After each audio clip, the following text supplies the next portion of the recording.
ఎలా ఉంటుందో నాకు తెలియదు. వాక్యం చెప్తున్నప్పుడు నా మనసు ఎలా ఉంటుందో మీకు తెలియదు కదా. ఎందుకంటే మనం అందరం మనుషులు. మన యొక్క హృదయం ఎప్పుడు కూడా ఒకే దగ్గర స్థిరంగా ఉండదు. ఎప్పుడు ఏమవుతుందంటే అటు ఇటు వెళ్ళిపోతూ ఉంటుంది. ఇంకా కొద్దిసేపు చెప్పామనుకోండి, ఎవరైనా లోకపు మాటలైతే ఎంతసేపు చెప్పినా వినగలుగుతాం, కానీ దేవుని వాక్యం కొద్దిసేపు చెప్పేసరికి ఏమవుతుంది, బోర్ కొడుతుంది కొంతమందికి, మరికొందరికి అర్థం కాదు, ఇంకొంతమందికి నిద్ర వస్తుంది కదా. అయితే మనం ఏం చేయాలి, దేవుని సహాయాన్ని కోరుకోవాలన్నమాట. మిమ్మల్ని ఈ మాటలు అనాలని కాదు, కానీ నేను అక్కడ కూర్చున్నా అంతే. అందుకని మనకి ఏం కావాలి, దేవుని యొక్క సహాయము కావాలి. దేవుని సహాయాన్ని మనం ఫస్ట్ నుంచి లాస్ట్ వరకు కోరుకోవాలన్నమాట. వాక్యం ప్రారంభించిన దగ్గర నుంచి వాక్యం ముగించేంత వరకు కూడా మీరు హృదయంలో ఏం చేయాలంటే ప్రార్థన చేస్తూనే ఉండాలి. అందుకని చెప్పి ఇప్పుడు అందరూ మోకాళ్ళు వేసి ప్రార్థన చేయడం కాదు, మనసులోనే మీరు ప్రార్థన చేస్తూ ఉండాలి. యేసయ్యా, నేను ఈ రోజు నీ సన్నిధికి వచ్చాను కదా, నాతో మాట్లాడండి. ఇక్కడ ఉన్న అమ్మాయి మాట్లాడింది అనుకోండి, మీకు ఏం ఉపయోగం ఉండదు, ఆ అమ్మాయికి ఏం ఉపయోగం ఉండదు కదా.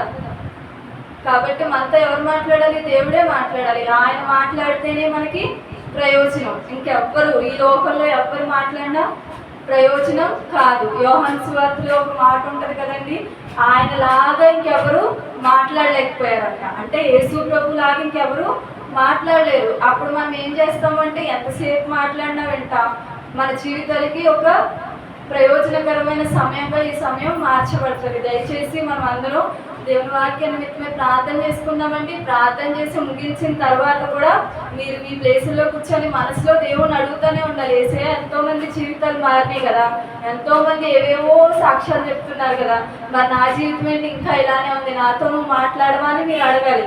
ఎవరో వచ్చారంట, ఎవరో మాట్లాడారంట, బాగా చెప్పారంట, ఇంకా బాగుందంట, అందులో ఇది ఉందంట, అది ఉందంట, ఇవన్నీ వ్యర్థం అనమాట. మన జీవితం మారడానికి మనం దేవుని సన్నిధికి వచ్చాం. కాబట్టి వాక్యం స్టార్ట్ అయిన దగ్గర నుంచి ఎండ్ అయ్యేంత వరకు మన మనసులో ఎక్కడికి వెళ్ళిపోకూడదని మీరు ప్రార్థన చేసుకోండి. మీ మనసులో నన్ను వాడుకోమని కూడా మీరు ప్రార్థన చేసుకోవాలి.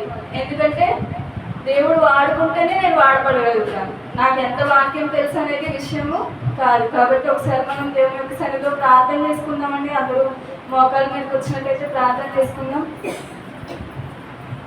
స్తోత్రం స్తోత్రం స్తోత్రం స్తోత్రం స్తోత్రం పరిశుద్ధుడా స్తోత్రం, మహోన్నతుడా స్తోత్రం, ఆశ్చర్యకరుడా స్తోత్రం. యేసయ్యా, ఈ సమయంలో ఓ దేవా తండ్రి, నీ నామాన్ని స్తుతిస్తున్నాను, పూజిస్తున్నాను, ఆరాధిస్తున్నాను. ప్రభువా, అయా వాక్యం వినటకై మేమందరం సిద్ధపడుచుండగా పరిశుద్ధాత్మ దేవుడా మీరే సహాయం చేయండి.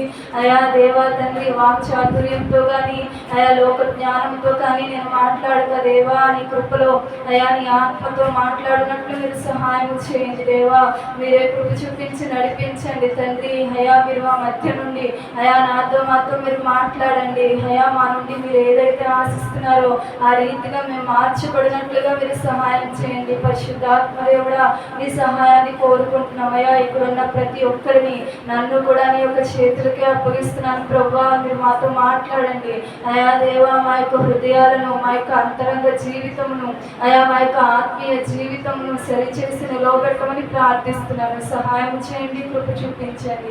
యేసుక్రీస్తు ఉన్నతమైన నామమున స్తుతించి ప్రార్థించి వేడుకుంటున్నాను పరమ తండ్రి, ఆమేన్. ఇప్పటి నుంచి మీ పని ఏంటండి, మనసులో ఏం చేయాలి, ప్రార్థన చేస్తూనే ఉండాలి. అప్పుడే మనం ఏకాగ్రతగా దేవుని వాక్యాన్ని వినగలుగుతాం. దేవుని వాక్య ధ్యానం నిమిత్తమై చదువుకుందాం. యోవేలు గ్రంథము 2వ అధ్యాయము 12వ వచనం. యోవేలు గ్రంథము 2వ అధ్యాయము 12వ వచనం. ఇప్పుడైనా మీరు ఉపవాసం ఉండి కన్నీరు విడుచుచు దుఃఖించుచు మనఃపూర్వకముగా తిరిగి నా ఎద్దకు రండి. సరిపోతుందండి. ఇక్కడ ఈ వాక్యం మన అందరికీ తెలిసిన వాక్యమే కదండి. కానీ అక్కడ దేవుడు ఎవరితో మాట్లాడుతున్నాడు, ఇశ్రాయేలు ప్రజలతో మాట్లాడుతున్నాడు. ఏమని మాట్లాడుతున్నాడు, ఇప్పుడైనను ఉపవాసం ఉండి తిరిగి మీరు నా యొద్దకి రండి అంటున్నాడు. అక్కడ ఒక పదం వాడారు కదండి బైబిల్లో, ఏమని, తిరిగి అనే పదం. ఎప్పుడు అంటామండి మనం తిరిగి అని? తిరిగి రండి అని ఎప్పుడు అంటాం మనం?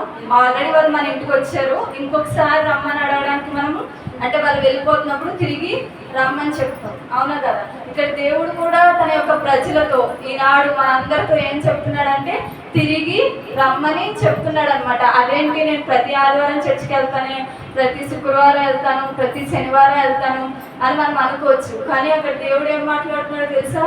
తిరిగి రమ్మంటున్నాడు. అసలు దేని నుంచి దేవుడు తిరిగి రమ్మంటున్నాడు? ఆయన నుంచి మనం దూరం అయిపోతేనే కదా దేవుడు మనం తిరిగి రమ్మనాలి, అవునా కదా? ఎప్పుడు మీ పిల్లలు మీతోనే ఉంటున్నారు అనుకోండి, తిరిగి రాబాకు అంటారా మీరు?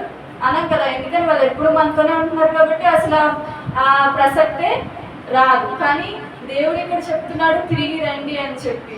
మనం ప్రతిసారి చర్చికి వెళ్తున్నాం, లేకపోతే ప్రతిసారి దేవుని సన్నిధిలో గడుపుతున్నాం అని మనం అనుకోవచ్చు, కానీ మన యొక్క వ్యక్తిగత జీవితం ఏమై ఉన్నదని ఎవరికి తెలుస్తుందండి? మనకి దేవునికే తెలుస్తుంది. అయితే దేవుడు ఈ ఉదయకాల సమయంలో మనతో ఏమంటున్నాడంటే తిరిగి రమ్మని చెప్తున్నాడు అనమాట. దేని నుంచి తిరిగి రావాలి? అసలు ఏముంది? ఎక్కడికి వెళ్ళిపోయాం మనం? ఎక్కడి నుంచి దేవుడు తిరిగి రమ్మంటున్నాడు చెప్పగలరా? ఎక్కడి నుంచి దేవుడు తిరిగి రమ్మంటున్నాడు? మనం ఎందులో ఉంటే దేవుడు తిరిగి రమ్మంటున్నాడు?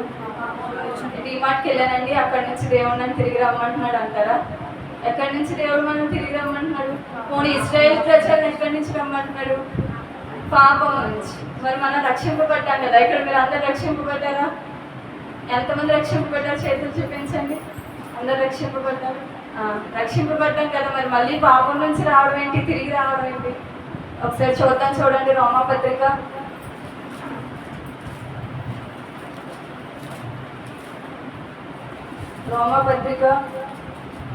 7వ అధ్యాయము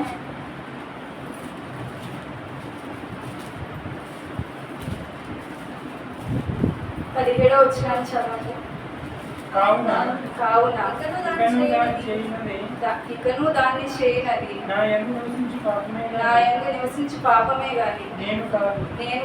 నా యందు అనగా నా శరీరమందు మంచిది ఏది నివసింపదని నేను ఎరుగుదును. మేలైనది చేయవలనని కోరిక నాకు కలుగుచుండెను గాని దానిని చేయుట నాకు కలుగుటలేదు. నేను చేయగోరు మేలు చేయక చేయగోరని కీడు చేయుచున్నాను. నేను కోరని దానిని చేసిన ఎడల దానిని చేయనది నా యందు నివసించు పాపమే గాని ఇకను నేను కాదు. కాబట్టి మేలు చేయగోరు నాకు కీడు చేయుట కలుగుచున్నదను ఒక నియమము నాకు కనబడుచున్నది. సరిపోతుందండి. ఇక్కడ అపోస్తలుడైన పౌలు ఆయన ఒక గొప్ప మాటను చెప్తున్నారు. అపోస్తలుడైన పౌలు గారి గురించి తెలుసా అండి మీకు? ఈ రోజే కొత్తగా పేరు వింటున్నారా? తెలుసు కదండి. క్రైస్తవ సమాజంలో ఆయన పేరు చెప్పకుండా ప్రసంగం అనేది ముగించబడదు 90% కదండి. అలాంటి వ్యక్తి, అంటే దేవుని కోసం అంత రోషంగా అంత గొప్పగా బ్రతికిన వ్యక్తి ఏమని అంటున్నారు? నాలో ఒక పాప నియమం అనేది పనిచేస్తుంది. ఏదో ఒక నియమం ఉంది, దాన్ని నేను ఏం చేయలేకపోతున్నాను, జయించలేకపోతున్నాను. నేను మంచి చేయాలనుకుంటున్నాను, కానీ చేసేటప్పటికి ఏమవుతుంది? చెడు మాత్రమే నేను చేయగలుగుతున్నాను అని చెప్పి ఆయన తన యొక్క బాధనంతటిని కూడా అక్కడ చెప్తూ ఉన్నాడు అనమాట. చెప్తూ ఆయన ఆఖరి వచనంలో కూడా మాట్లాడతారు, యేసు ప్రభు తప్ప మరి ఎవరును నన్ను అటు నియమం నుండి తప్పించలేరు అని మాట్లాడుతూ ఉన్నారు.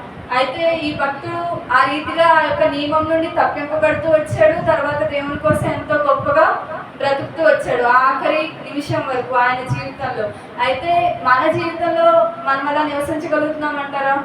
నా మీద పాప నియమం పనిచేయట్లేదు, నేను రక్షింపబడ్డాను అని చెప్పగలరా? చెప్పలేము కదండి. అంటే పాప లోకంలో మనం ఉన్నాం కాబట్టి పాపం అనేది ఎప్పుడు మనకు తెలుస్తూనే ఉంటుంది, కానీ దానికి మనం లోబడుతున్నామా లేదా అనేది విషయం. లోబడుతున్నారా? అసలు పాప నియమం అంటే ఏంటో చెప్పండి. పాప నియమం ఏంటో? పాప నియమం అసలు చెప్పాలి. ఈ అమ్మాయి ఏంటి వచ్చి మమ్మల్ని క్వశ్చన్స్ వేస్తుంది అనుకుంటున్నారా? పాప నియమం అంటే ఏంటి? మీరు అంటున్నారు కదా, నాలో పాపం పనిచేస్తుంది, నేను పాపాన్ని చేయించలేకపోతున్నాను అని. మరి ఏంటది ఆ పాప నియమం ఏంటి చూడండి, 1 యోహాను పత్రిక 2వ అధ్యాయము. 1 యోహాను పత్రిక 2వ అధ్యాయము 16వ వచనం. లోకంలో ఉన్నదంతయు అనగా శరీరాశయు, నేత్రాశయు, జీవపుడంబమును తండ్రి వలన పుట్టినవి కావు, అవి లోక సంబంధమైనవే. సరిపోతుందండి. ఏంటి ఆ పాప నియమం ఏంటి? శరీరాశ, నేత్రాశ, జీవపుడంబం. అంటే ఏంటి? పాపం అన్నమాట. పాపం అంటే ఏంటి? దాన్ని మనం వర్ణించలేం. ఎవరైనా కొంచెం గట్టిగా మాట్లాడితే మన దృష్టిలో వాళ్ళు పాపం చేసేసినట్టు, ఎందుకంటే వాళ్ళు మన మీద వచ్చారు కాబట్టి కదా. ఎవరైనా కొంచెం మంచిగా మాట్లాడితే వాళ్ళు చాలా పుణ్యాత్ములు, ఎందుకంటే వాళ్ళు మన దగ్గర మంచిగా మాట్లాడారు. మన యొక్క నీతి అంతవరకే ఉంటుంది అనమాట. కానీ దేవుని నీతి అలా ఉండదు. ఆయన ప్రతి ఒక్కరి ఎడల ఒకేలాగా నీతిని చూపిస్తాడు అనమాట. అయితే మనుషులందరి మీద పనిచేస్తున్న పాపం ఏంటండి? శరీరాశ, నేత్రాశ, జీవపుడంబం. ఈ మూడింటికి మించిన పాపం ఇంకేది లేదు. ఏ పాపమైనా దేనిలోకి వచ్చింది? శరీరాశ, నేత్రాశ, జీవపుడంబం. అయితే క్రైస్తవులంగా దేవుడి రోజు మనతో ఏం చెప్తున్నారో తెలుసా? వాటి నుండి తిరిగి రండి. ఇశ్రాయేలు ప్రజలు అంటున్నాడు కదా, ఉపవాసం చేయడానికి ఆయన రమ్మని చెప్తున్నాడు. ఎందుకని? వాళ్ళు ఉపవాసం చేస్తే దేవుడికి ఏమొచ్చింది? మనం తినకుండా ఉంటే దేవుడు ఆనందపడతాడా? పిల్లలు ఏదైనా తప్పు చేస్తే మనం ఫుడ్ పెట్టకుండా ఉంటాం కదా. ఒకప్పటి తల్లిదండ్రులు అలా ఉండేవాళ్ళు. అయితే వాళ్ళకి ఇష్టం లేదనా పిల్లలంటే? వాళ్ళని శిక్షించాలనా? ఎందుకని చేస్తారు అలాగా? తన తప్పు తెలుసుకుంటాడని కదా. అలాగే ఇక్కడ బైబిల్ గ్రంథంలో కూడా దేవుడు ఏం చేస్తా ఉన్నాడు? ఇశ్రాయేలు ప్రజల్ని తిరిగి రమ్మంటున్నాడు. దేని నుంచి తిరిగి రమ్మంటున్నాడు అంటే పాపం నుండి తిరిగి రమ్మంటున్నాడు. అయితే వాళ్ళకి మాత్రమే ఈ యొక్క గ్రంథం రాయబడలేదు, కానీ మనందరి కోసము రాయబడుతూ వచ్చింది. మనందరినీ దేవుడు ఏమని చెప్తున్నాడో తెలుసా? దాని నుంచి తిరిగి రండి. మీలో శరీరాశ ఉండొచ్చు, లేకపోతే నేత్రాశ ఉండొచ్చు, లేకపోతే జీవపుడంబం ఉండొచ్చు. మూడింటిలో ఏదో ఒకటి ఖచ్చితంగా ఉండొచ్చు. వాటి నుంచి దేవుడు మనల్ని తిరిగి రమ్మంటూ ఏం చేయమంటున్నాడో తెలుసా? ఉపవాసం ఉండి తిరిగి రమ్మని చెప్తున్నాడు అనమాట. మనల్ని మనం నలగొట్టుకున్నప్పుడు ఏం జరుగుతుంది అంటే ఈ శరీరాశని, నేత్రాశని, జీవపుడంబాన్ని మనం ఏం చేయగలుగుతాం? జయించగలుగుతాం. దాన్ని జయించాలని యేసు ప్రభు కోరుకుంటున్నాడు అనమాట. మనం జయించలేదంటే దేవుడు చేయమని చెప్తాడండి? చేయమని చెప్తాడా? ఒక ఎగ్జాంపుల్, ఇప్పుడు మీ ఇంట్లో చిన్న పిల్లడు ఉన్నాడు అనుకోండి. వాడిని ఏదైనా వాటర్ బాటిల్ తీసుకురా అని చెప్తారు. వాడు మోయలేని బరువు అయితే మీరు తీసుకురా అని చెప్తారా? చెప్పం కదా. వాడు తీసుకురాగలడు, వాడికి సామర్థ్యం ఉంది, ఆ బలం ఉంది అని అంటేనే మనం ఏం చేస్తాం? తీసుకురమ్మని చెప్తాం. అయితే దేవుడు ఇక్కడ చెప్తున్నాడు తిరిగి రండి, ఆ పాపం నుంచి తిరిగి రండి. అంటే మనం తిరిగి రాగలమంటారా? రాలేమంటారా? రాగలం. కాబట్టి దేవుడు ఏం చెప్తున్నాడు? తిరిగి రమ్మంటున్నాడు. అయితే మన యొక్క సొంత భక్తితో, మన సొంత శక్తితో మనం రాలేం. కాబట్టి దేవుడు ఏం చెప్తున్నాడు? ఉపవాసం ఉండి తిరిగి రమ్మని చెప్తున్నాడు అనమాట. ఉపవాసం ఉన్నప్పుడు ఏం జరుగుతుంది అంటే మనలో ఏదైతే పాప నియమం ఉంటుందో ఆ పాప నియమాన్ని మనం ఏం చేయగలుగుతాం? జయించగలుగుతాం. శరీరాశ అంటే ఏంటో చెప్పండి. శరీరాశ అంటే ఏంటి? నాలో శరీరాశ ఉందండి అన్నవాళ్ళు చేయి చూపించండి. చూపించలేం కదా. సరే చూపించద్దు, కానీ శరీరాశ అంటే ఏంటో చెప్పండి. యవనస్తులు ఉన్నారు, శరీరాశ అంటే ఏంటి?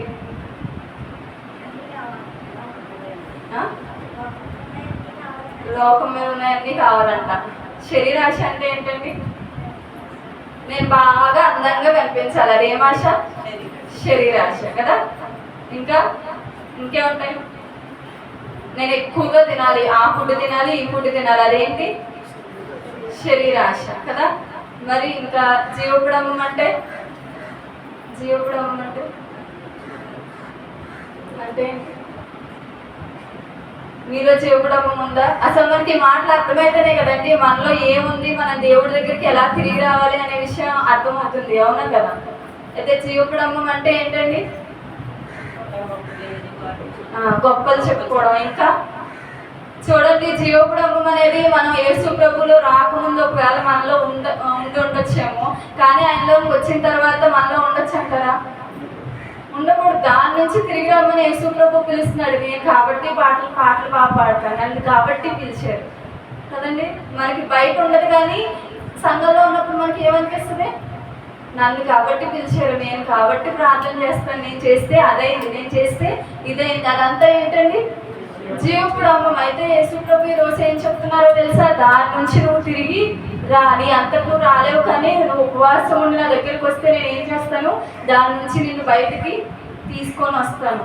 జీవపుడమ్మ ఎక్కువగా ఒకవేళ ఉండాలంటే ఎవరిలో ఉండాలి చెప్పండి? ఈ లోకాన్ని సృష్టించిన ఎవరి దేవుళ్ళలో ఉండాలి కదా. నేను కాబట్టి నోటితో ఈ మాట అంటే అదైంది, నేను కాబట్టి చేతులతో నేను చేశాను అని ఆయన చెప్పుకోవాలి. కానీ ఆయన ఎప్పుడు ఆ రీతిగా చెప్పుకోలేదు. అయితే ఈ జీవపుడమ్మం అనేది ఎవరి లక్షణం అంట? సాతాను యొక్క లక్షణం. మనం ప్రతి ఆదివారం చర్చకు వస్తున్నాం, ప్రతి శుక్రవారం ఏ ప్రాంతాలు ఉంటే ఆ ప్రాంతాలకు వెళ్తున్నాం, కానీ దేవుడు మళ్ళీ పిలుస్తున్నాడు, నువ్వు తిరిగిరా. దేని నుంచి తిరిగి రావాలంటే నీ పాపం నుంచి నువ్వు తిరిగి రా. మనం అందరి ఎదుట మంచిగా కనిపించవచ్చండి, కానీ మన అంతరంగంలో మనం ఎలా ఉన్నాం మనకి దేవుడికి మాత్రమే తెలుస్తుంది. ఈరోజు చూడండి, ఎంతో మంది ఉపవాసాలు ఉంటారు, అన్ని ఉపవాసాలు ఉంటారు కదండి. చాలా నిష్ఠగా, చాలా భక్తితో ఉంటారా? 40 days ఉంటారు.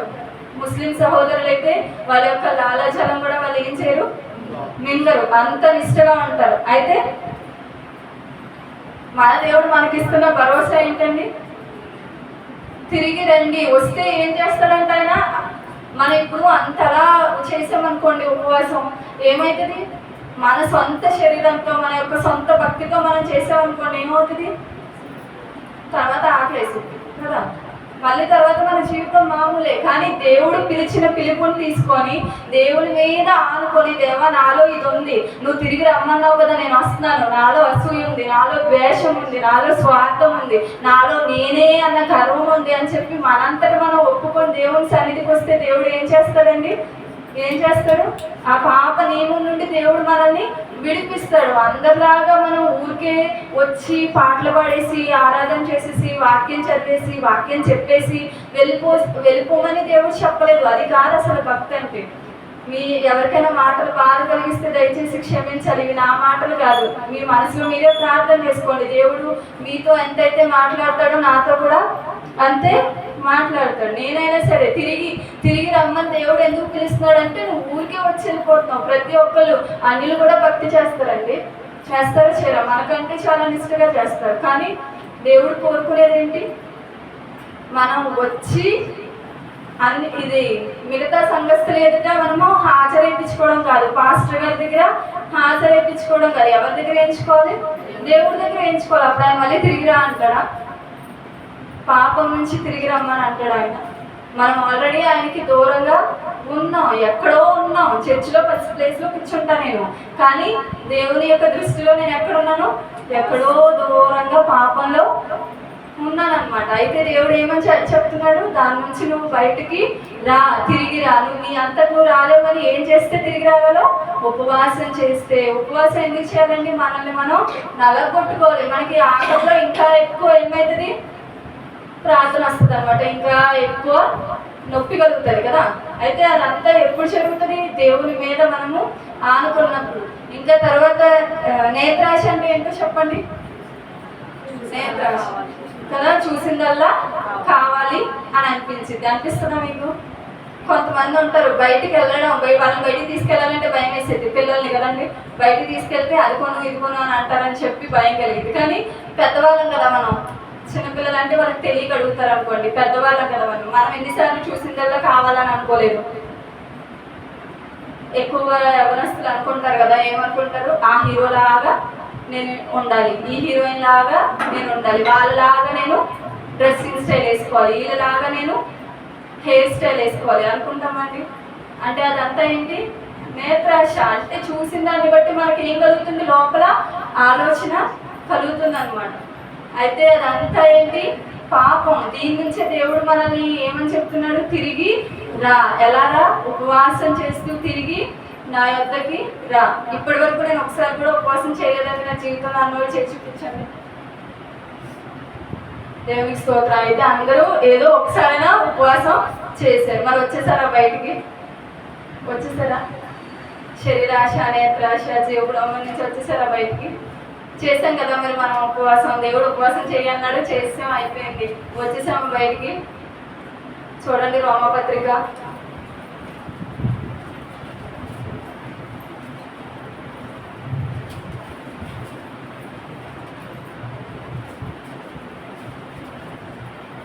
క్షమించాలి. మొదటి కొరింథీ పత్రిక 9వ అధ్యాయము 27వ వచనం. మొదటి కొరింథీ పత్రిక 9వ అధ్యాయము 27వ వచనం. గాలి కొట్టినట్టు నేను పోట్లాడుటలేదు గాని ఒకవేళ ఇతరులకు ప్రకటించిన తరువాత నేనే భ్రష్టునైపోదునేమో అని నా శరీరం నలగొట్టి దాన్ని లోపరుచుకొనిచున్నాను. సరిపోతుందండి. మనకు తెలిసిన ఉపవాసం ఏంటి అంటే ఏం తినకుండా ఏం తాగకుండా మన పనులు మనం చేసేసుకుంటూ అదే ఉపవాసం. అందుకే మనకి ఇంకా ఏం కలలేదు. దేవుడు తిరిగి రమ్మని చెప్పిన ఆ యొక్క లక్షణాల నుండి మనం తిరిగి రాలేకపోతూ ఉన్నాం. అందరిలోనే అన్నీ ఉండవండి. ఒక్కొక్కరిలో ఒక్కొక్క లక్షణం ఉంటుంది కదా, అవునా కదా. కానీ ఏదో ఒకటి అయితే మాత్రం తప్పకుండా ఉంటుంది. దాని నుంచి మనకి విడుదల కావాలంటే మనం ఏం చేయాలి? మనమే వ్యక్తిగతంగా దేవుడి దగ్గరికి వెళ్ళాలి. పాస్టర్ గారు ప్రార్థన చేయండి, లేకపోతే అమ్మ నా కోసం ప్రార్థన చేయాలి, అంతా మంచిది. కానీ వ్యక్తిగతమైన పశ్చాత్తాపం ఎవరికి కలుగుతుంది? ఎవరికి కలుగుతుందండి? ఎవరిది వాళ్ళకే కలుగుతుంది. అయితే దాని నిమిత్తం మనం ఏం చేయాలి? ప్రార్థన చేయాలి. ఎలాంటి ప్రార్థన చేయాలి? ఉపవాస ప్రార్థన చేయాలి. మరి మీరు అందరూ ఏదో ఒకసారి ఉపవాస ప్రార్థన చేసామంటున్నారు, కానీ మీకున్న బలహీనతలో బయటకు వచ్చారా? ఏదో ఒక బలహీనత, అన్ని బలహీనతలు ఒకేసారి మన నుంచి వెళ్ళిపో. జీవితంలో ప్రతిరోజు మనకి ఏంటండి? పోరాటమే. ప్రతిరోజు మనకి ఈ యొక్క శరీరానికి ఆత్మకి ఏంటండి? పోరాటం. పోరాడుతున్నారా రోజు మీరు? నేను పోరాటంలో ఉన్నాననే విషయం తెలుసా మీకు? అసలు తెలుసా అండి? తెలుసా తెలీదా? రోజు మీరు మీ శరీరంతో మీ ఆత్మతో పోరాడుతున్నారా? పోరాడుతున్నారా? చెల్లెలు చెప్పాలి, పోరాడుతున్నారా? శరీరంతో ఆత్మతో ఎలా పోరాడుతున్నారు? శరీరంతో ఆత్మతో పోరాటం అంటే ఏంటి చెప్పండి? శరీరం ఏమో చూసిందల్లా తీసుకో అని చెప్పింది, కానీ ఆత్మ ఏమని చెప్పింది? మనం ఇక్కడ ఉంటామా ఇంట్లో, మన టైం వచ్చినప్పుడు మనము వెళ్ళిపోతాం అని జ్ఞాపకం చేసిద్ది అనమాట. అయితే మీరు దేని మాట వింటున్నారు? దేని మాట వింటున్నారు? శరీరం మాట వింటున్నారు. చూసారా ఎంత ధైర్యంగా దేవుడి ఎదుట నేను శరీరం మాట వింటున్నానని చెప్తున్నారు. అయితే మనం ఏం చేయాలి?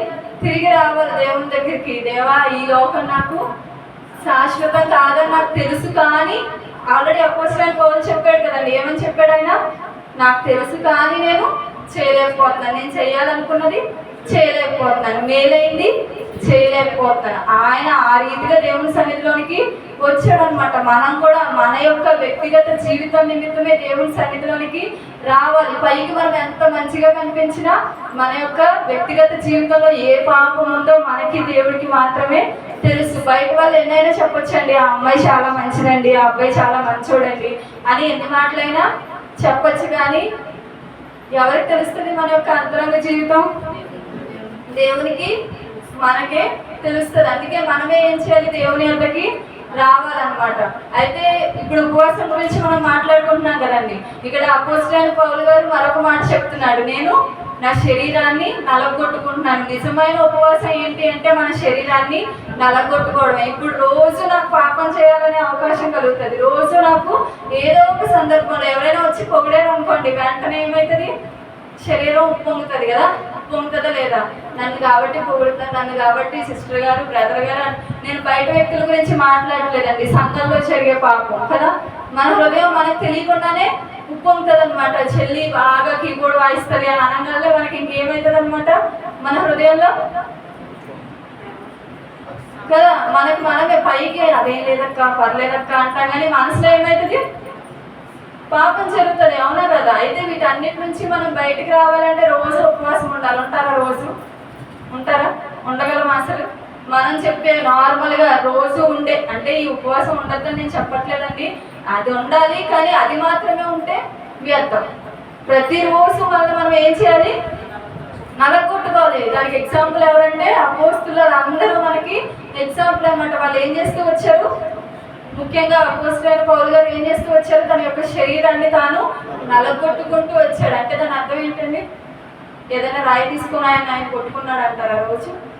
మన శరీరాన్ని మనం ప్రతిరోజు నలగొట్టుకోవడం అంటే ఏంటండి? శరీరంతోనూ ఆత్మతోనూ పోరాటం. ఎలాంటి పోరాటం మనం పోరాడాలంటే ఎవరైనా వచ్చి మనతో డంబపు మాటలు మాట్లాడినప్పుడు నీకంటే నేను గొప్ప అనేది మన హృదయంలో వచ్చేస్తుంది. కొంతమంది పైకి చెప్పలేరు, ధైర్యం సరిపోదు, అందుకని ఏం చేస్తారు, చాలా చాలా అప్పుడే నీకంటే నేనే బాగా పాడతాను, నీకంటే నేనే బాగా చదువుతాను అనుకుంటారు కదండి. ఇవన్నీ మనం ఏం చేయాలి, ప్రతిరోజు జయించాలి. ఎప్పుడు మనకు ఒక భయం ఉండాలండి. ఏం భయం ఉండాలో తెలుసా, నన్ను ఎవరు చూసినా చూడకపోయినా దేవుడు చూస్తున్నాడు. ఎవరికైతే ఈ భయం ఉంటుందో వాళ్ళు తప్పకుండా దేవుడి కోసం నిలబడగలుగుతారు అనమాట. మనకి ఎప్పుడైతే దేవుడి భయం మనలో ఉండదో మనం ఏం చేస్తామో తెలుసా, మనుషులందరి ఎదుట కనిపించేలాగా ఉపవాసం చేస్తాం. తర్వాత మన అంతరంగ జీవితం మామూలుగానే ఉంటది అనమాట. ఎప్పుడైనా సరే మీరు దేనికోసం ప్రార్థన చేయాలో తెలుసా, దేవా నీ యందు నాకు అధికమైన భయాన్ని పుట్టించు. ఎప్పుడైనా చేశారండి ఈ ప్రార్థన? చేశారా? దేవా నాకు నీ యందు అధికమైన భయాన్ని పుట్టించు. దేవుడు నన్ను చూస్తున్నాడు అనే భయం మనకి ప్రతి సెకండ్ ఉండాలన్నమాట. ఎందుకని మనం అనుకోకుండానే పాపం మనలో ప్రవేశిస్తుంది. మనం చర్చిలోనే కూర్చుంటాం, కానీ మన మనసు పైపుల దగ్గరికి గొడవల దగ్గరికి వెళ్ళిపోతూ ఉంటుంది. అంటే తెలియకుండానే మనకి ఏమవుతుంది, అదంతా ఏంటంటే పోరాటం అండి. మనకు తెలియట్లేదు నాలో పోరాటం జరుగుతుంది, నేను యుద్ధం చేయాలి అని తెలియట్లేదు. ఇప్పుడు యుద్ధ భూమిలో ఉండి యుద్ధం జరుగుతుందని తెలియకపోతే ఎంత ప్రమాదం చెప్పండి. ప్రమాదమే కదా. యుద్ధ భూమిలోనే ఉన్నాను నేను ఉండడానికి, కానీ నాకు యుద్ధం చేయడం తెలియట్లేదు, అసలు యుద్ధం జరుగుతుందనే తెలియట్లేదు. పోనీ చేయడం తెలియకపోతే ఆ తర్వాత సంగతి, అసలు యుద్ధం జరుగుతుందనే తెలియకపోతే చాలా ప్రమాదం, ప్రాణాన్ని కోల్పోయే పరిస్థితి కదండి. అలాగే మన యొక్క జీవితంలో ప్రతిరోజు మనం ఎక్కడ ఉన్నాం, యుద్ధంలోనే ఉన్నాం, పోరాటంలోనే ఉన్నాం. నా శరీరానికి నా ఆత్మకి పోరాటం జరుగుతుందని నాకు తెలియకపోతే నేను చాలా ప్రమాదంలో ఉన్నట్టు అర్థం. కాబట్టి మనం ఏం చేయాలండి, ప్రతిరోజు దేవుని యొక్క భయంతోనే మనం అడుగు బయట పెట్టాలి. మన హృదయంలో మనం అనుకుంటాం, నేను ఏమన్నా యవనస్తున్నా ఏంటమ్మా నాకు ఏంటి అనుకుంటాం, కానీ చనిపోయేంత వరకు పోరాటం అనేది జరుగుతుంది అనమాట. చనిపోయేంత వరకు మనం ఏం చేయాలి, దేవుని యొక్క భయాన్ని మనము కోరుకోవాలి. దేవా నాకు పోరాడే శక్తిని ఇవ్వమని చెప్పి మనము కోరుకోవాలి. అంతటి పరిశుద్ధ జీవితాన్ని మనం ఏం చేయాలండి, ప్రేమించాలన్నమాట.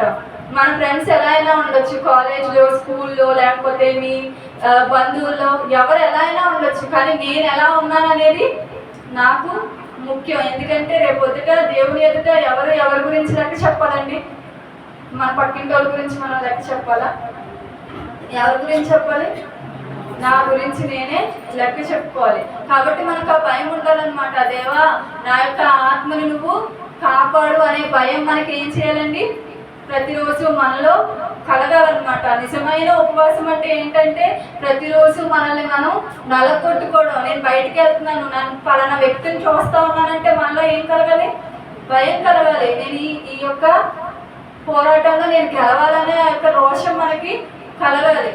అలా కలిగినప్పుడు మనం ఏం చేయగలుగుతాం, జయించగలుగుతాం. అంతేగాని ఊరికే నేను క్రైస్తవురాలి, నేను క్రైస్తవుడిని అని చెప్పి మనం మన పేరులో మన యొక్క ఈ నార్మల్గా ఎక్కడైనా సరే మా ఊళ్ళు అది ఇది అని చూపించుకోవడంలో మన యొక్క భక్తి అనేది ఎవరికి తెలియదు. ఈరోజు క్రైస్తవులు ఎంతో దేవుడి నామానికి అవమానకరంగా బ్రతుకుతున్నారు కదండి. ఎందుకని,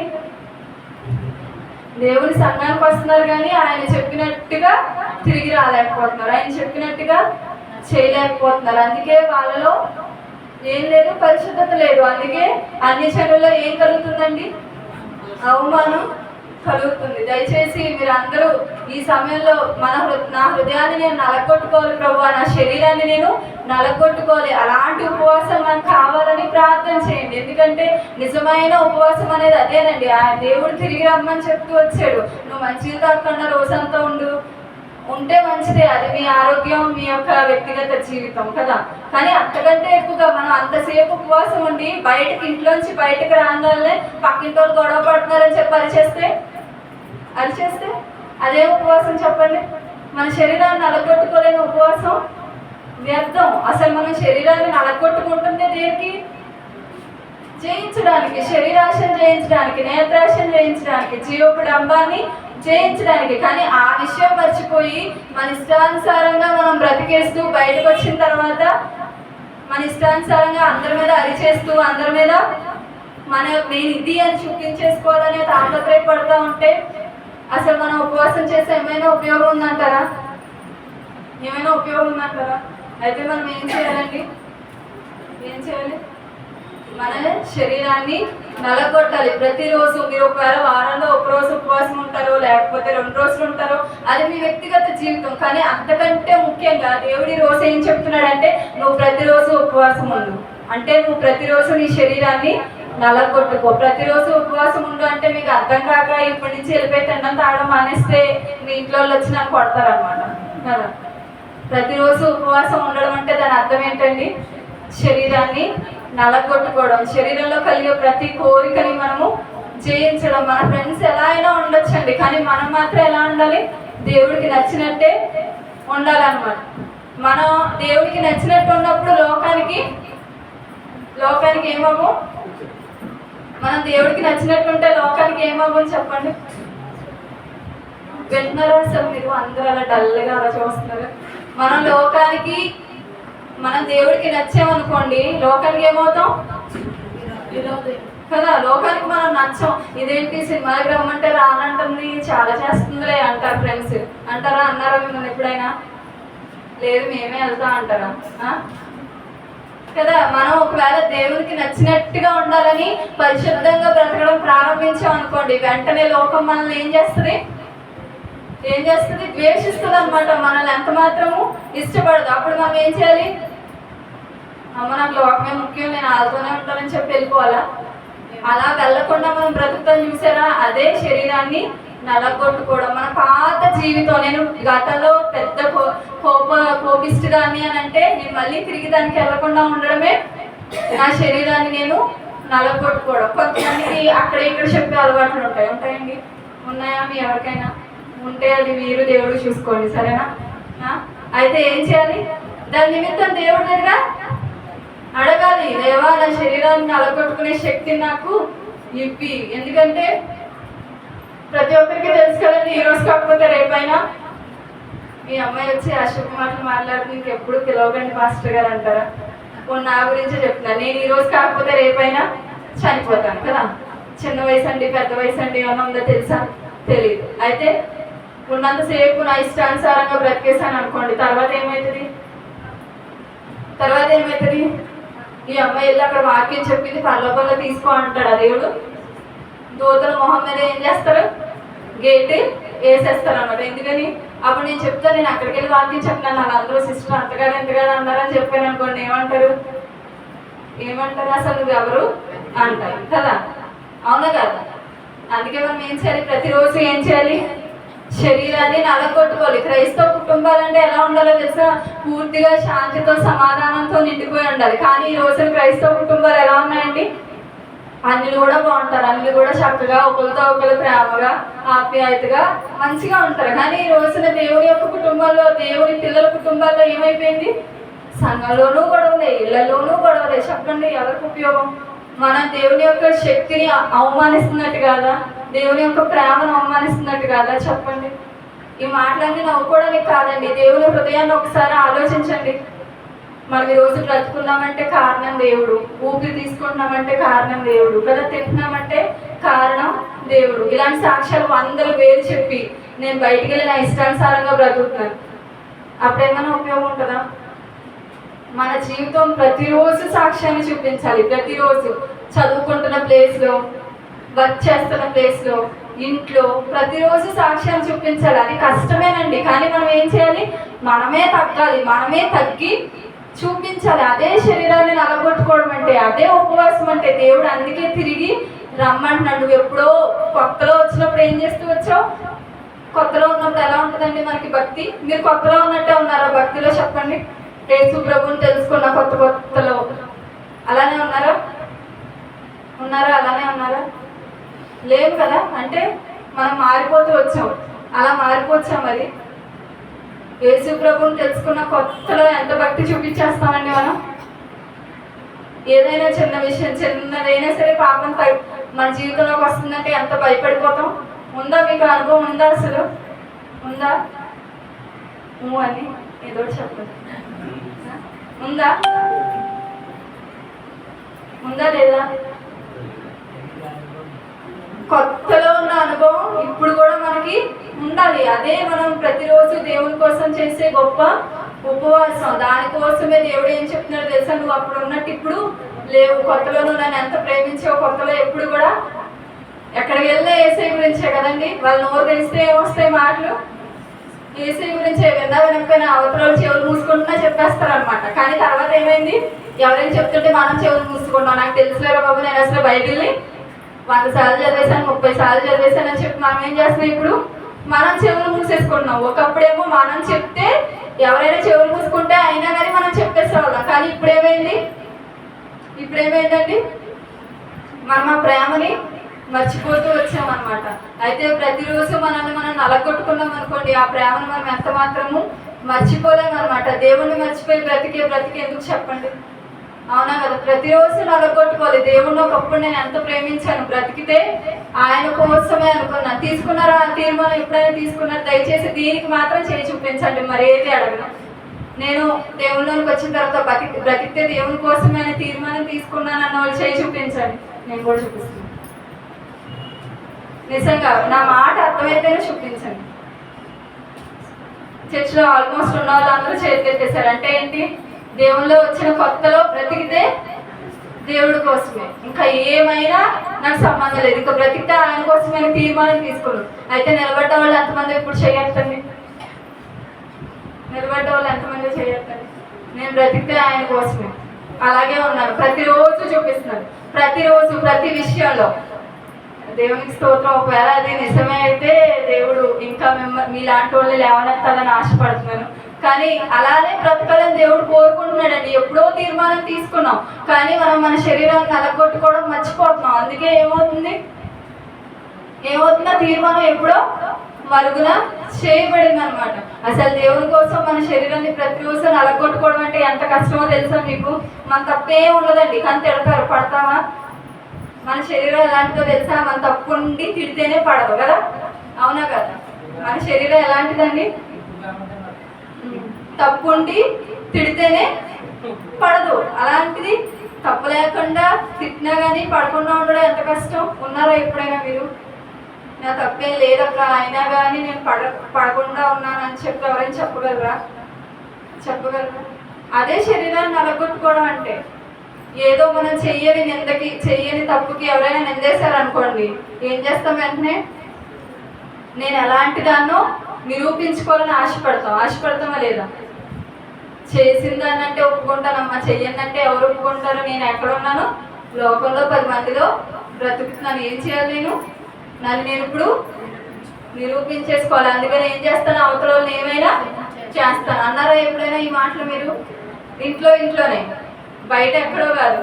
మనం ఏంటో తెలుసా అండి, మనం అందరి ఎదుట భక్తులమే, ఇంట్లో తప్ప, అవునా కాదా? నిజం చెప్పాలి, మనం అందరి ఎదుట భక్తులమే. ఎక్కడ తప్ప? ఇంట్లో తప్ప. భర్త ఇంట్లో భార్య దగ్గర తప్పితే అందరి దగ్గర భక్తుడే కదా. భార్య భర్త దగ్గర తప్పితే అందరి దగ్గర భక్తురాలే.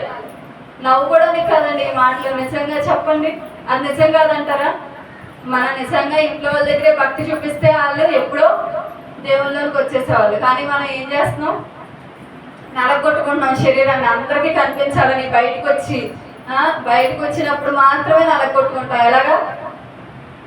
ఎవరైనా ఏదైనా అన్నారనుకోండి, తిరిగి ఏమను, ఎందుకంటే మనసులో అనేసుకుంటాం. అప్పుడు ఏమంటారు, ఆ సిస్టర్ చాలా మంచిదండి, ఏమనట్లేదండి అంటే, అదేం లేదండి దేవుడు చెప్పాడు కదండి అంటామా?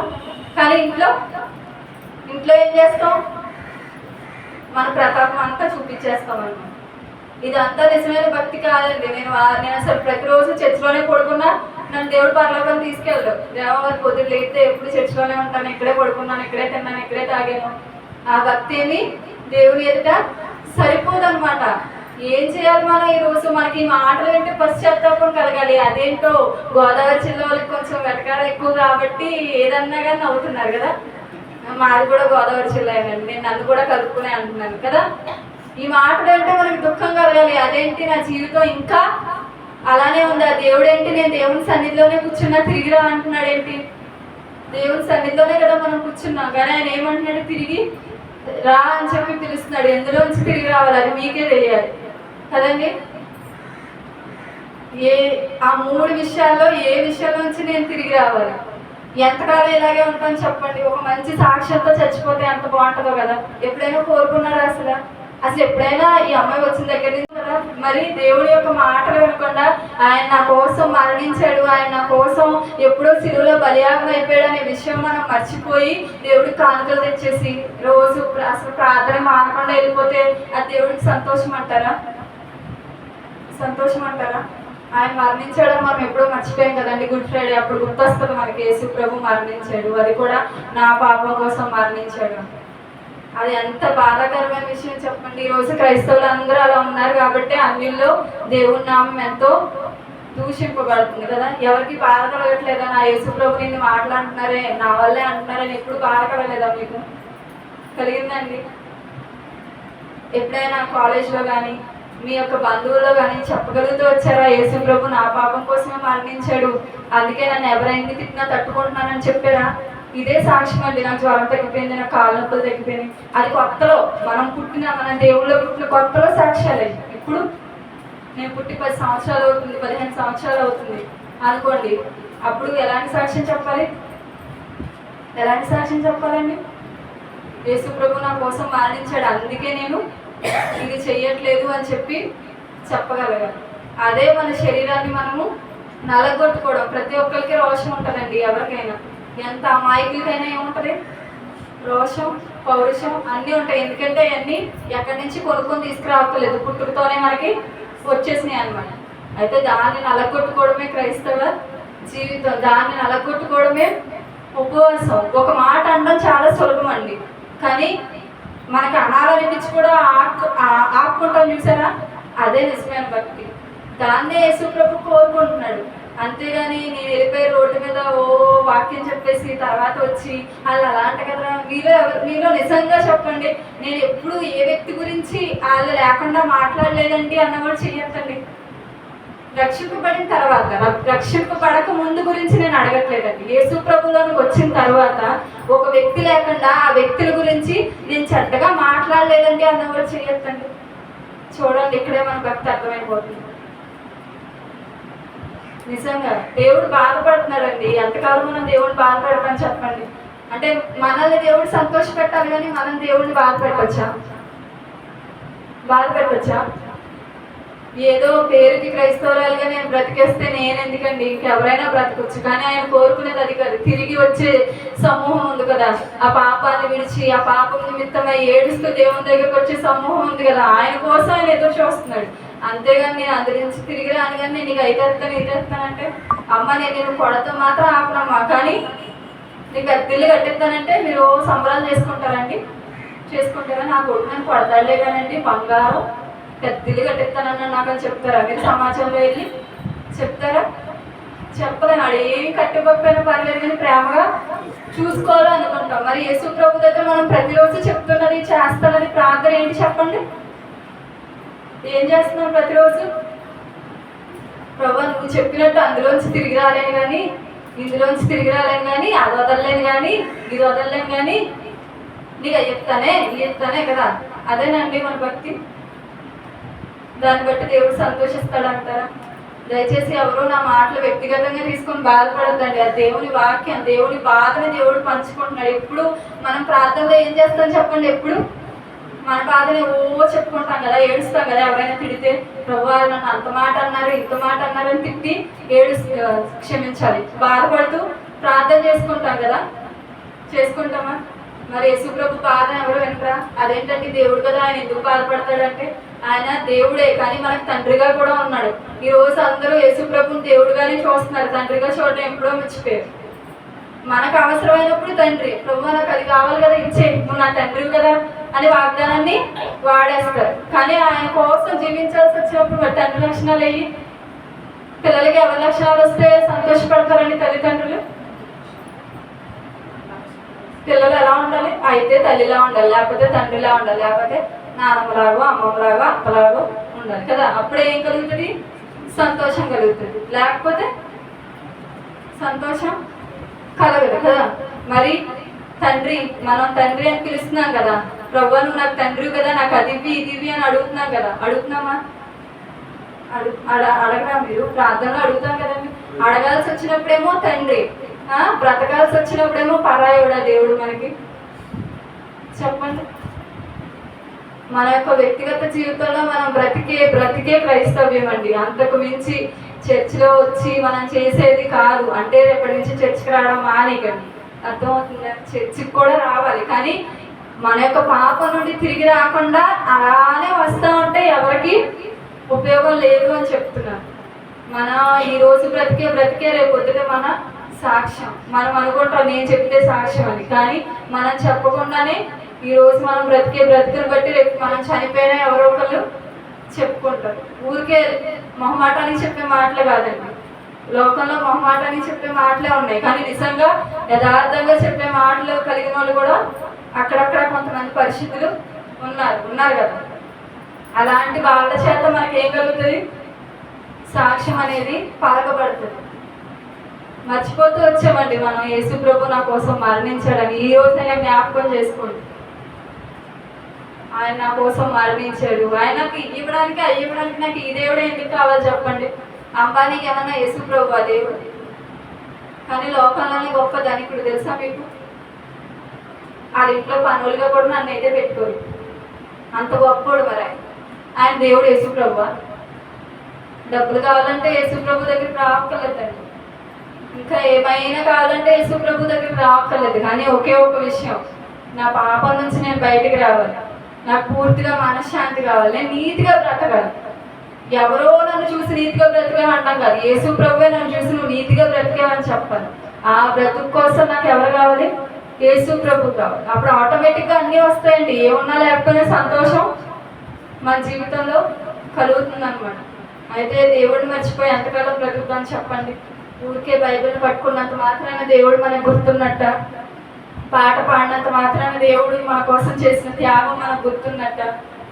మనం చూపించాలి, పక్కన వాళ్ళు మనం చూసి చెప్పగలగాలి మీ దేవుడు గొప్పోడు రా అని. అవి ఎప్పుడైనా మిమ్మల్ని చూసి చెప్పారా అండి? నువ్వు నమ్ముకుంటున్న దేవుడు గొప్పోడు అని ఎప్పుడైనా చెప్పారా? అలా చెప్పకపోగా చర్చికి వెళ్ళిపోద్దండి. కానీ ఇలా ఉంటుంది.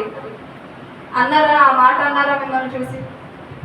ఆ మాట ఎంత అవమానమో తెలుసా? అసలు ఎవరికి అవమానం? మనకు కాదు. మనం ఏంటి అసలు, మనకి ఏమన్నా ఉంటాయి కదా, మనుషులు ఈ రోజు ఉంటారు రేపు వెళ్ళిపోతారు. అది ఎవరికి అవమానం అండి? మన దేవుడికి అవమానం.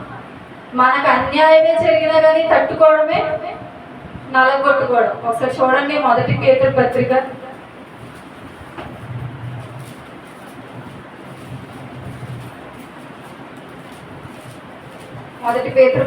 2వ అధ్యాయము 20వ వచనం.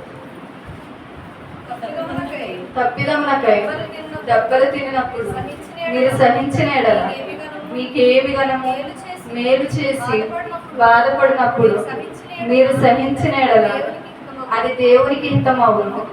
ఎందుకు మీరు పిలువబడుతుంది? సరిపోతుంది. ఎందుకు మనం పిలువబడ్డాం? దేవుడు తిరిగి రమ్మంటున్నాడు కదా. ఎందుకు తిరిగి రమ్మంటున్నాడండి? ఎక్కడి నుంచి తిరిగి రమ్మంటున్నాడు? పాపం నుంచి తిరిగి రమ్మంటున్నాడు. అది ఏ పాపమైనా సరే. కొంతమందికి ఒక బలహీనత ఉంటుంది, ఏంటంటే అబద్ధాల ఆట ఉంటుందండి. ఊరికి చెప్తారు చాలా మంది. అంటే ఎప్పుడైనా సందర్భాన్ని బట్టి చెప్పేది అది తప్పు కాదని నేను అనట్లేదు, కానీ అది కూడా తప్పే. కానీ కొంతమంది ఏంటో నోరు తెరిస్తేనే అబద్ధాలు, అది వాళ్ళ బలహీనత. ఇప్పుడు దాన్ని బట్టి మనం ఏం చేయాలి? దేవుని దగ్గరికి తిరిగి రావాలి, ఉపవాసంతో తిరిగి రావాలి. అంత మాత్రమే కాదు, కానీ రెండో విషయం ఏంటంటే ప్రతిరోజు మనల్ని మనం నలగొట్టుకోవాలి. దేవుడు ఎందుకు పిలిచాడంట మనల్ని? మూడోదిగా ఎందుకు పిలిచాడంట? మనం తప్పు చేసి కాదు, కానీ మనం తప్పు చెయ్యకపోయినా మనల్ని ఎవరైనా తిడితే పడతాం చూసారా, అలా పడేవాళ్ళు నాకు కావాలని పిలిచాడంట దేవుడు. మీలో ఎంతమంది పడడానికి రెడీగా ఉన్నారు? ఇప్పటివరకు ఎంతమంది పడ్డారో చెప్పండి. యేసు ప్రభు మనల్ని ఎందుకు పిలిచాడంట? మనం తప్పు చేయకపోయినా నువ్వు తప్పు చేసావు అనేవాళ్ళు ఈ లోకంలో ఉంటారు. అలాంటప్పుడు నా కోసం, ఎవరి కోసం అండి? నా కోసం నిలబడితే అలా నిలబడే వాళ్ళనే నేను పిలుస్తూ వచ్చానని దేవుడు చెప్తున్నాడు అనమాట. మన పిల్లలు చూసారండి, ఎప్పుడైనా అమ్మ నీ కోసమే తెచ్చాను, నువ్వు చెప్పావు కదా నీ కోసమే చేశాను అన్నాడు అనుకోండి, ఎలా ఉంటుంది మనకి? చాలా సంతోషంగా ఉంటుంది. మరి మన తండ్రి సంతోషం పరిస్థితి ఏంటి చెప్పండి? ఆయన ఎప్పుడైనా సంతోష పెట్టామో? ఒకసారైనా. పెద్ద పెద్ద విషయాలు కాదండి, హతసాక్షులు అయిపోవాలి, మిషనరీలు అయిపోవాలి, ఇవన్నీ తర్వాత.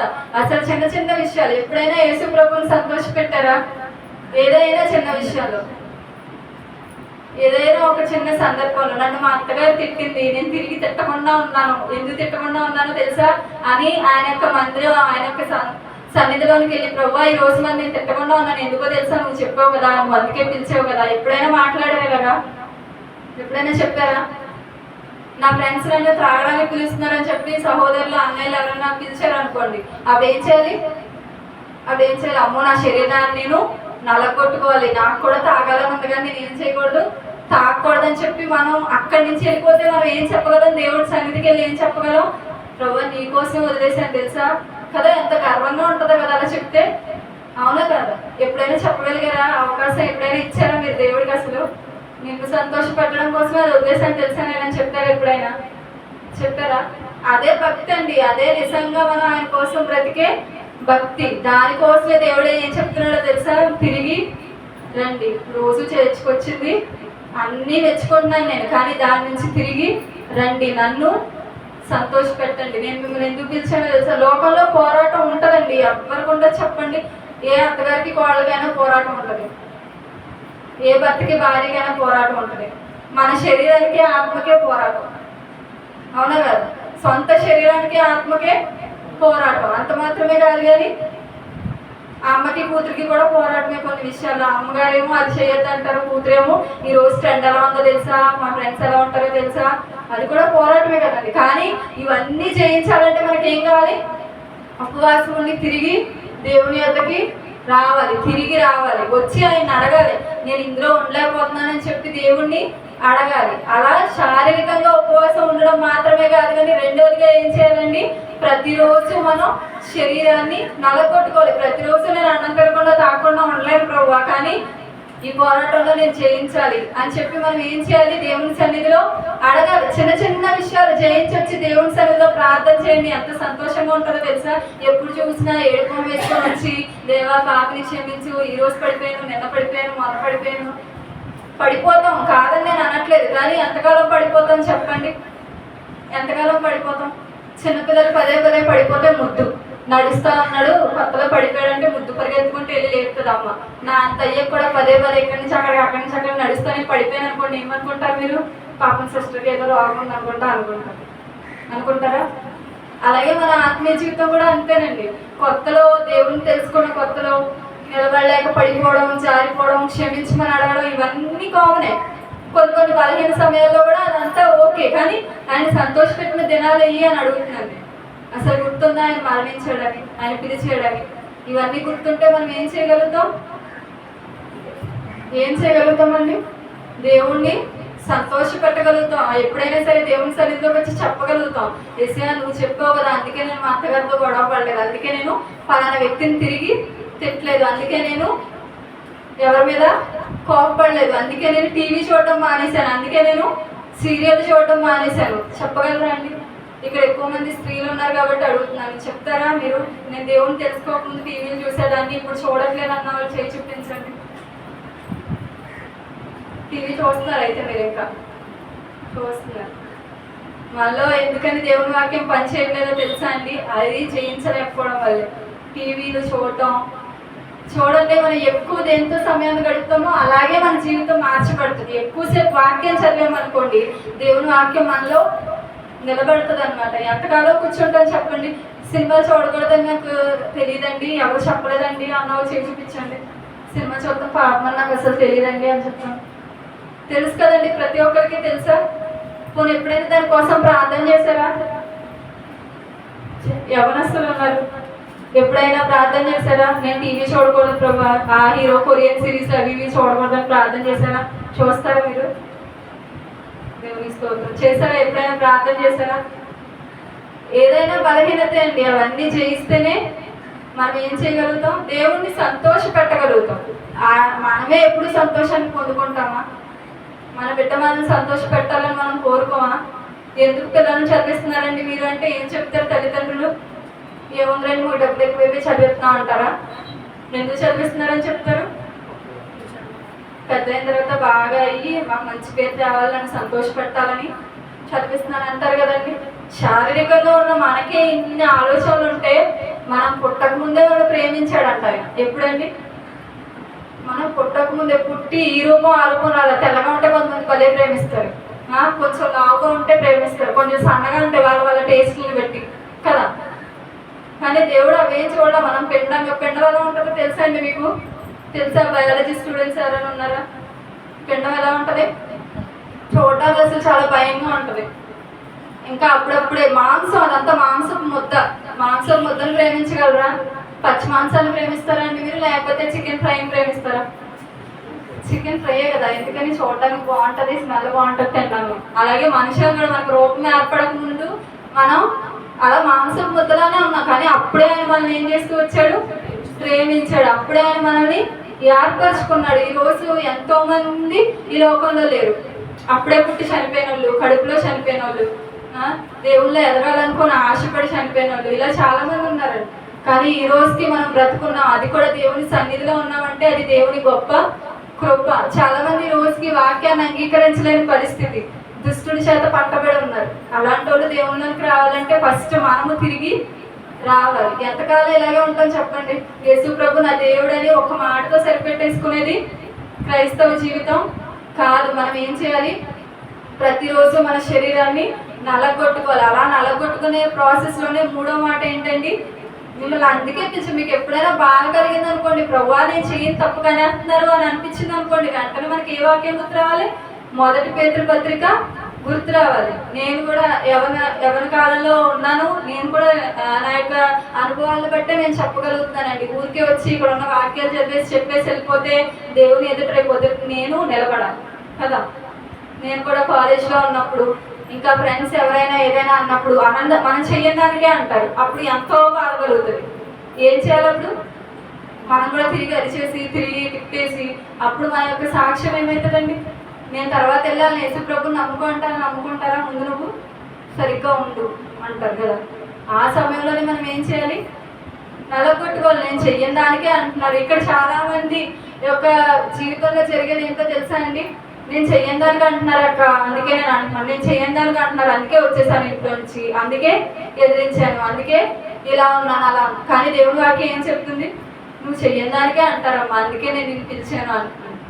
అప్పుడే మనం నిలబడాలండి. అదే శరీరాన్ని నలగొట్టుకోవడం అంటే అదే నిజమైన ఉపవాసం. ఈ రోజు నుంచి మనం ఇన్నాళ్ళు ఎన్నెన్నో ఉపవాసాలు చేసి ఉండొచ్చండి, చెయ్యండి కూడా, ఉపవాసం చాలా మంచిది. అయితే దాన్ని మించి మనం ఏం చేయాలి? ప్రతిరోజు ఉపవాసం చేయాలి. ఆ ప్రతిరోజు ఉపవాసం ఏంటండి? శరీరాన్ని నలగొట్టుకోవడం. మనకు వచ్చే ప్రతి ఆలోచనని మనం చేయించాలి. మన ఫ్రెండ్స్ మనకి చెప్తా ఉంటారు, ఏమని? ఆలని చూడు, ఏమని చూడు, అది చూడు, ఇది చూడు. అప్పుడు ఏం చేయాలి? శరీరాన్ని నలగొట్టుకోవాలి. నేను పర్లేదు, మా ఫ్రెండ్ చూస్తుంది, మా ఫ్రెండ్ చాలా పెద్ద భక్తురాలే, కానీ ఆ పిల్ల చూస్తుంది కదా, నేను చూస్తే ఏంటి అనుకున్నాం అనుకోండి, మన భక్తి ఏమైనట్టు? పాడైపోయినట్టు. అలాగే మీరు పెద్దవాళ్ళు కూడా ఇంటి దగ్గర ఏవేవో జరుగుతూ ఉంటాయి కదండి. మానవ జీవితంలో చిన్న చిన్న విషయాలన్నీ ఎప్పుడు జరుగుతూనే ఉంటాయి. అయితే ఆ చిన్న చిన్న విషయాల్లోనే మనం ఏం చేయాలి? గెలిచి వచ్చి దేవుడి దగ్గర నిలబడాలి. ఆశ లేదా మీకు? ఆశ లేదా? మన పిల్లల్ని మనం పోటీలకు పంపిస్తున్నాం అనుకోండి, రన్నింగ్ రేస్ ఫర్ ఎగ్జాంపుల్ అనుకోండి, వాడు ప్రతిసారి ఓడిపోయి వచ్చి ఏడిస్తే మనకు ఎలా ఉంటుంది? మనం కూడా వాడితో చేరి ఏడుస్తాం. ఎందుకంటే ఫస్ట్సారి ఓడిపోయినప్పుడు తట్టి చెప్తాం, పర్లేదమ్మా నెక్స్ట్ టైం అని. 3వసారి, 4వసారి, 5వసారి, ఇంకా 10 సార్లు వాడు ఓడిపోయి వచ్చి ఇంకా కృంగిపోయి నా వల్ల కాదు నేను చచ్చిపోతాను అన్నాడు అనుకోండి, అప్పుడు ఎలా ఉంటుంది? వాళ్ళకంటే గొప్ప వేదన ఎవరికి కలుగుతుంది? తండ్రికే కలుగుతుంది కదా.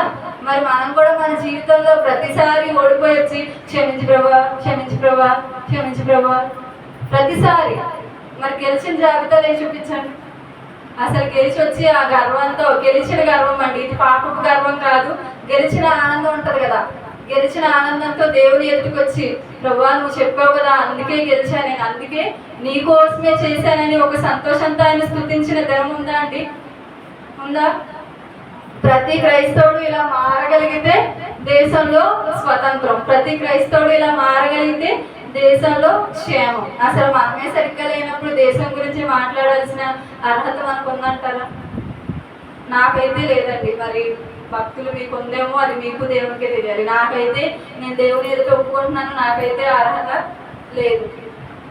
కొన్నిసార్లు పడిపోవడం సహజమండి, నేను ఇక్కడ ఎవరిని ఏమి అనట్లేదు. కానీ ఎప్పుడైనా గెలిచిన సందర్భాలు ఉన్నాయా?